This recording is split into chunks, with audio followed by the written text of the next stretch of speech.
সীমান্তে বাংলাদেশের উস্কানি অব্যাহত এবং তার মধ্যেই ফের বিএসএফ এর আক্রান্ত হওয়ার ঘটনা কোচবিহারের নারায়ণগঞ্জ সীমান্ত এবং সেখানে এবার বিএসএফ আক্রান্ত হলো। এই মুহূর্তে শুভেন্দু ভট্টাচার্য আমাদের সঙ্গে টেলিফোন লাইনে রয়েছেন।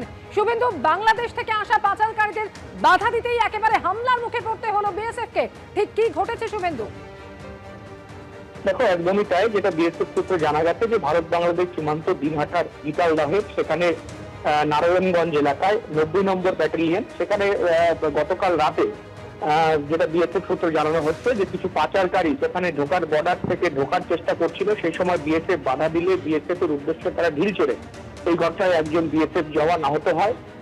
পরে প্রাথমিক চিকিৎসার পর তাকে ছেড়েও দেওয়া হয় এবং তিনি সুস্থ রয়েছেন বলে জানা গেছে। এবং এই ঘটনায় কিন্তু বিএসএফ নিজেদের আত্মরক্ষার্থে এক রাউন্ড গুলি ছোড়ে। যদিও এই গুলিতে কোনো হতাহতের খবর নেই, তবু এই ঘটনাকে কেন্দ্র করে কিন্তু এলাকায় উত্তেজনা ছড়ায়। কয়েকদিন আগেই কিন্তু কোচবিহারের একের পর এক সীমান্তে এই ধরনের উত্তেজনা দেখা যাচ্ছে। এর একবার এই দিনহাটার সীমান্তে এই ধরনের উত্তেজনা দেখা দিল, যেখানে পাচারকারীরা এবং অনুপ্রবেশকারীরা বাংলাদেশ থেকে কিন্তু এপারে ঢোকার চেষ্টা করছে এবং সেখানে বিএসএফ তাদের বাধা দেয় এবং বাধা দিতে গেলে বিএসএফ কে আক্রান্ত হতে হলো। ধন্যবাদ। অর্থাৎ আবার আক্রান্ত বিএসএফ। আর আজকেই মালদায় ভারত বাংলাদেশ সীমান্তে উস্কানি নিয়ে প্রশাসনকে সতর্ক থাকার নির্দেশ দেন মুখ্যমন্ত্রী। বলেন যে ওপার বাংলায় অশান্তি হচ্ছে, সীমান্তে বিএসএফ এর সঙ্গে গন্ডগোল হলে আপনারা যাবেন না। আর এই প্রসঙ্গে রাজ্য বিজেপি মুখপাত্র তথা কেন্দ্রীয় বলেদি সাংসদ শ্রমিক ভট্টাচার্য কি বলেছেন? রাখবো। গ্রামবাসীরা বিএসএফ কে সহযোগিতা করেছে, মাথায় তুলে রাখছে গ্রামবাসীরা।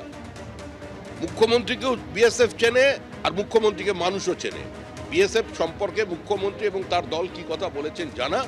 যেখানে ভারতবর্ষের সূচাগ্র মেদিনী আক্রান্ত হবে, মানুষ জেগে গেছে, ভয়মুক্ত হয়ে গেছে, মানুষ সংঘবদ্ধভাবে বিএসএফ কে সঙ্গে নিয়ে ঝাঁপিয়ে পড়বে। সরকারি চাকরি না পেলে হতাশ হবেন না, চায়ের দোকানে বেশি আয়। চপ মুড়ির পর এবার চায়ের দোকানের পরামর্শ দিলেন মুখ্যমন্ত্রী। গভর্নমেন্ট চাকরি করতে গেলে কতগুলো সিস্টেম আছে। ইন্টারভিউ কল করে, আপনাদের পরীক্ষা দিতে হয়, ইন্টারভিউ দিতে হয়, এদিকে লক্ষ্য রাখবেন।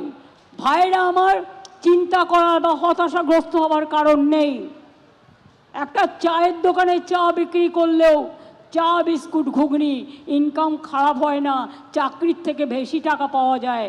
মনে রাখবেন, বাণিজ্যে বসত লক্ষ্মী। কেউ চাকরির সুযোগ পেলে চাকরি করবেন, পলিটেকনিকের ট্রেনিং নিয়ে চাকরি করবেন।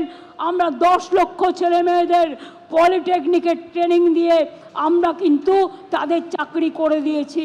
আরও কয়েক লক্ষ চাকরি হবে খুব শীঘ্রই, যারা আইটিআই ট্রেনিং নিয়েছেন, পলিটেকনিকের ট্রেনিংও নিয়েছেন। একদম ঠিক কথা বলেছেন।